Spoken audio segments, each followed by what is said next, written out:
حضرت عبدالله ابن عمر رضی الله عنهما در دیگر حدیث میگویند که مردم ماه را برای دیدن بیرون برآمدند و همه برای دیدن کوشش میکرد و من هم دیدم. آمده به رسول الله صلی الله علیه وسلم خبر دادم.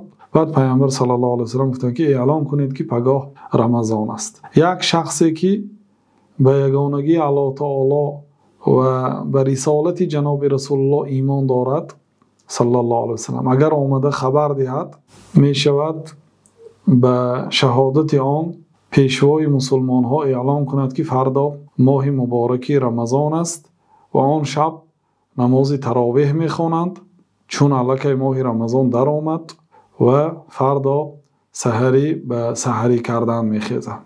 این حدیث هم در صحیح بخاری و هم در صحیح مسلم است و دلالت قطعی و روشن می کند که در آمدن ماه رمضان اولین راهش متعلق به دیدن ماه است. دومینش همه که ندید و دیدن به همه ناممکن است، به دیدن بعض انسان ها هم می شود روزه گرفت و در صورتی ندیدن ماه رمضان ماه شعبان را 30 روز حساب کرده بعد از آن روزه گرفته می شود.